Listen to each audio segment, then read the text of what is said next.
he got shot in the back of the head when he was leading the prayer. One of Saddam's agents. He was part of the Islamic movement from Iraq. See, all the people you see in the news from Iraq, like if it's the spokesman from some president or prime minister, in the old days, if they was over here, we were speaking on the same programs.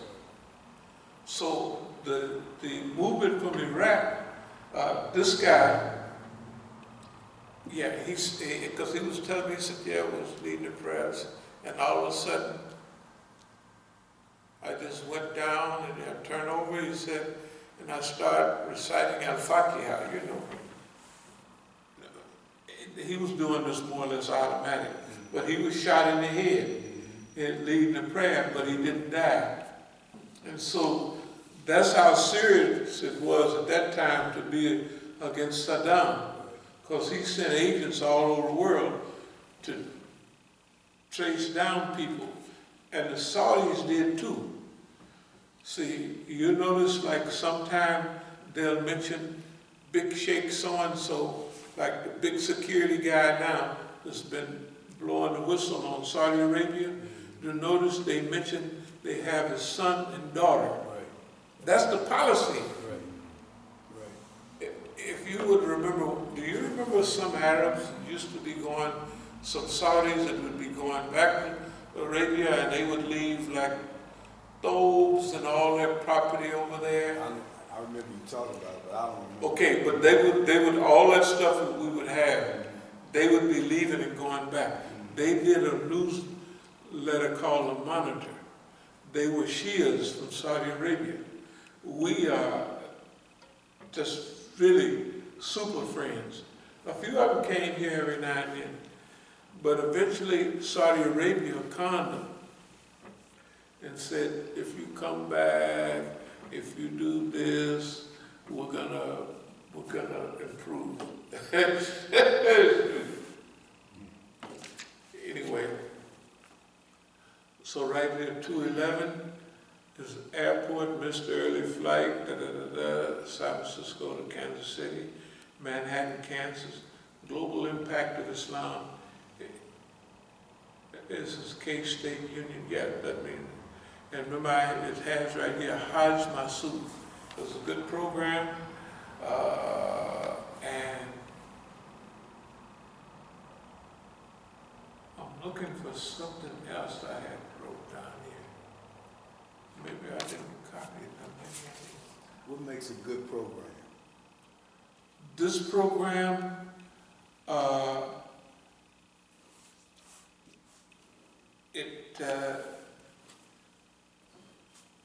the best programs that I attended on Malcolm X was the ones that the Iranian brothers had. And this is the crew. Manhattan, Kansas, Kansas City, Wichita. The weightlifter, there's a guy here who used to be Mr. Kansas, the Iranian. Right. He was in Wichita, Right. the one that's married to the white lady. They have children, they have, okay.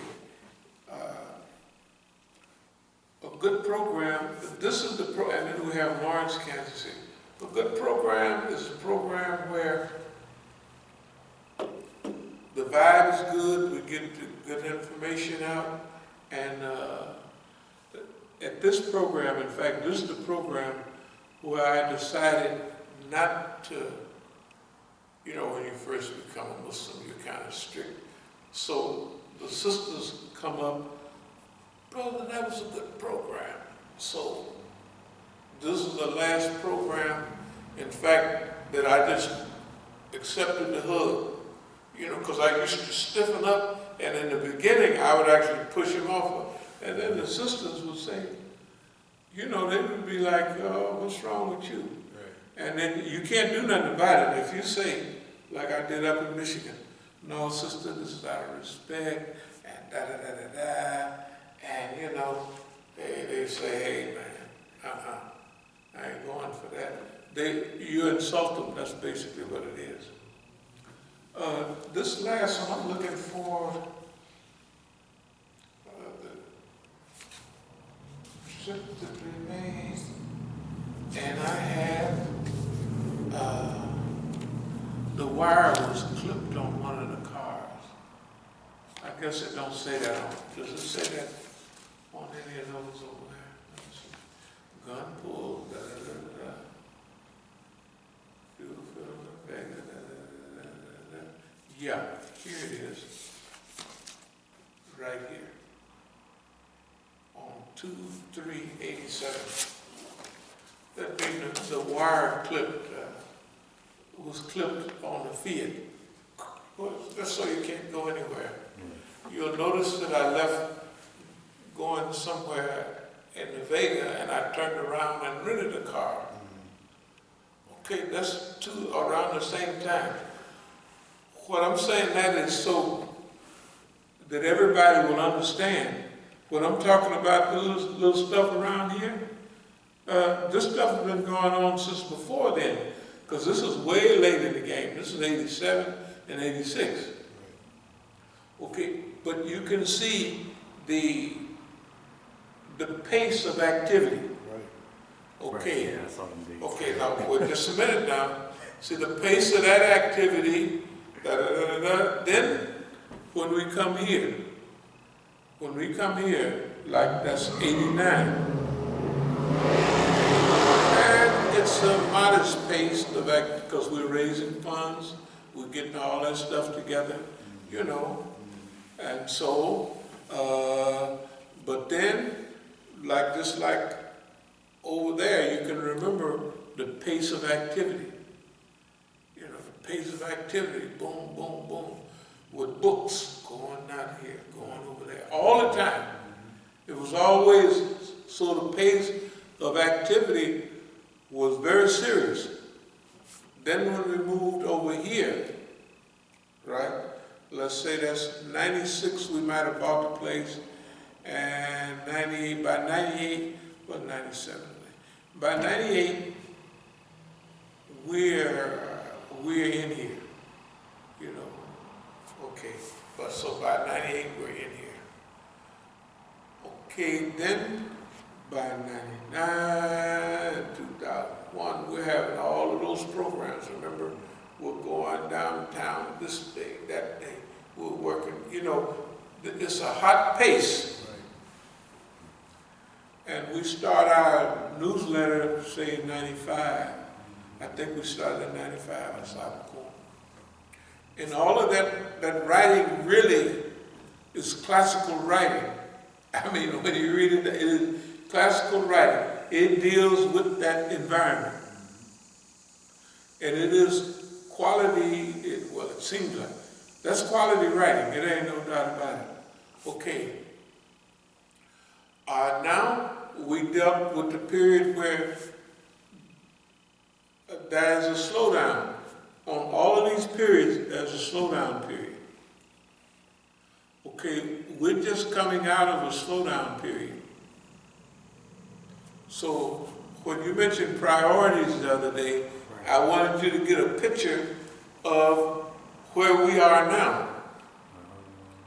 Yeah, where we are now. And see, you don't have to worry about, well, what are we going to do and how are we going to do it? You don't have to worry. In a little while, that pace, bam, it's going to pick up. I know the pace is going to pick up because, remember, I wasn't cutting no grass, I wasn't doing nothing. If you look at the thing over there, I done got started, I did this and because I already know. You know, I done been through this before. This is just a time when it's happening, and there'll be a period you won't have to worry. It doesn't make any difference. Let me put it this way. It doesn't make a difference about what is done to us. Because every one of these times, all this stuff, the people was doing this all the time. And remember, these are just things that I would make notes of. Right. And those pages is only about 2 months. That's just 2 months. That's the end of 86. Yeah. And going up to February. that ain't nothing. That's not no Now, you gotta remember now, so just remember, just say 35 or 40 years of that stuff. Technically it's 40 years of that stuff, all the time, at that same rate. Right. Sometimes a little more condensed. Sometimes a little breather. But it's a constant pace. It's present, it's evident, and it's there all the time. And when we'll get into some of the other things, but when we mention anticipation and expectation, so we anticipate serious challenges. We anticipate it. Why? We always get it. You can't get it, right? Right. This, the history demands that we will challenge them, will be consistent, and we're going to deal with it. And challenges are good. So you remember, in order to do this the way we've been doing, we had to prepare our attitude. Attitude is a position. Attitude is where the plane is and according to the horizon. Attitude, if you take a stand like this, that's an attitude also, right? It's a position. So attitude means that you have to, this is not new. Any of the lectures that you hear, all the stuff we say here is very repetitive. It ain't new, it's evolved a little bit higher than before, because we had to gain from Jump Street. We had to gain from Jump Street. Okay. So anticipation of challenges is normal. Okay. What are we going to do with challenges? We're going to embrace them. We're going to embrace challenges.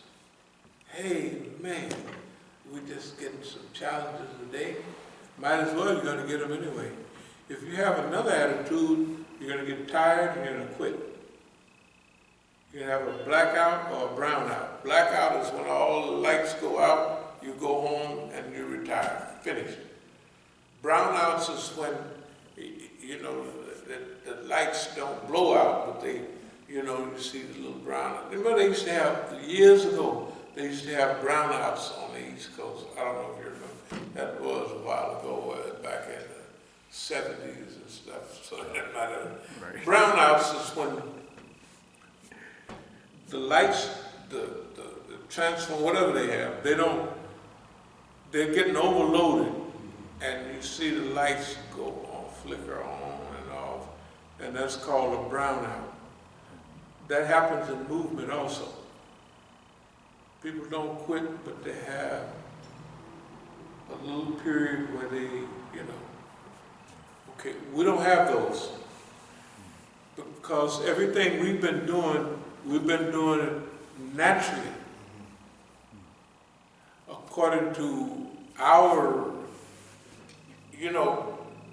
if you can control the pace of the fight, you controlling the fight, right? And then when you go to psychological guerrilla warfare, you change and remember, they let us do that.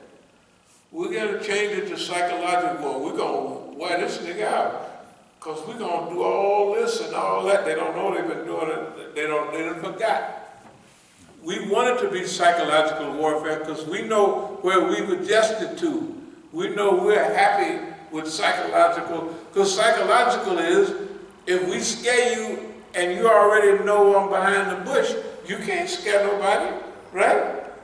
So if we already been doing all of that stuff, I might have showed y'all a long time ago a bottle with a little oil on it, like it was on the roof. One of them water bottles, it fits right over the drain. And it picks up the tar, but it plugs up the roof, so the roof gets full of water and it destroys everything. When I go up on our property in California and I look and I'd pull one of them things out, and because that's what they would do, you know, and especially on the years when it'd be heavy rain. And I had one spark plug. I don't know who run off with it, but you know where the spark plug goes down and across. This spark plug was bent straight. I don't know if you remember that. Well, that's good. That means we got a witness. So it was bent straight. And we was looking in our engine, and the guy with me, of course, he was the police. But he didn't know that his other police friend had sabotaged the car, getting ready to go on a trip. And it's, so he said, well, let's look at the spark plug. So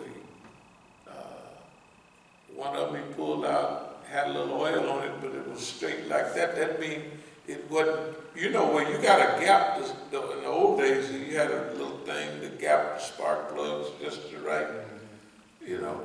So if that thing is bent straight, you might, the car could blow up on you. I don't know, I'm just exaggerating, but it won't run smooth. I asked him, how did that happen? I don't know. He said, I don't know. It's not possible for that engine to straighten out a spark plug at the bottom. It's just not possible. But all that stuff has been going on. So when we say, oh, hey, boss man, why don't you just change it from physical, that means you ain't gonna hurt nobody, to psychological. And they did it. And we started having super victories. Just like the 86 victory, where they stole all that stuff, when they do all of that. Okay, they think you're gonna be, nobody wants anybody to know their business. Right, invade their privacy. Yeah, invaders in the privacy, and especially in those days, like know my business now, fine, no problem. But at that time, I didn't like that. Right. You know what I mean? Because, hey, man, Peckerwood getting in the business, and he got all the stuff that we got laid out. Psychological guerrilla warfare, I just mentioned the one where there was an article, a radical group tries to branch out or stretches out, you know. So that's when we opened the office and we remodeled. We have 5 buildings and that big one long. And the 2 on the end, we remodeled those totally. They very nice. It was very nice. Don't worry, we'll get it back. So anyway, we remodeled them, and one of the offices is where that sign, Islamic Institute for Counter-Zionist American Psychological Warfare. Big sign. So you don't have to do nothing, just put that sign out, and everybody drive by, I could see them pull over and stop, and they would look at that sign, and they would be trying to process what it means. Especially, you know, it's a lot of Arabs around there, a lot of Yemenis, but they're not revolutionary Yemenis, but still, they own all the stores in the black neighborhood there, the Chinese store. So everybody would stop by, and I could see them from inside. They'd look at that boy, and they'd be thinking. Some people would actually pull over and stay there 5 minutes, some 10 minutes, just trying to process it. That's the first sign Mukhtar pulled down. So, Islamic Institute for Counter-Zionist American Psychological Warfare, we had a couple of programs here. And they wrote about it in the Zionists. Because in those days, we was harassing them. You gotta remember, we're harassing them. Think about it. If you would have seen any of the programs we had on Zionism, we never lost any of it. Why? We don't take them serious. We just make fun of them. And the most tame of them was the one with Sean Hannity. Half the time we hollered at the rabbi, "Rabbi, go out, sit your butt down." I guess in the whole auditorium at UCLA, the rabbi goes and sits down. right? And were the Muslims happy? All them guys that used to come around, the UCLA crew? Oh, that was, you made them cry. You made the kids cry. I said, that's fine, that's great.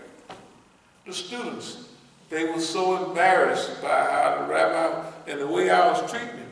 Because I treat the Zionists like, you know, where you clown them. You know, and they can't help say, hey, because you're supposed to respect us. We're Zionists, right? No, so, oh, man, I just have a good time. And should be, that means the Muslims should have invited me to every anti-Zionist program they ever had. There was a guy who was successful that started in '85. You know, with UC Davis. Boy, that was a good program. And the Muslims were panicked. One of the guys spoke here some years ago from Al-Awda. That's the Arab, the return. Al-Awda return. The Palestine. So, they was there, the Iranians had invited me, and I went out there, and they was thinking, oh man, you know. The Jews put out a statement about all the good things they did in history. And you know what? I had looked up Natura Karti. I had got their whole spiel. Man alive. And I went out there and they said, they thought they hung it up all over the place. And they said, the brothers gave me a copy. This is what they're saying. I said, yeah, fine. So I ran down the thing. I said, when the Ethiopians in 1935 begged, Mussolini was using poison gas, and they begged the Jewish Congress, the Jews in Ethiopia, for help. They told them, kiss they behind. And I went on down the line, then I threw the paper out at the audience. I should be the star on every anti-Zionist show. But they wouldn't do it. They would call Abdul Malik. They called everybody but me. And you saw we had the Triangle of Terror. It was the Zionists, the USA, and in those days it was apartheid. We had many programs. That was one of our favorite programs. Okay, the point is this. Psychological guerrilla warfare was when they came and listened to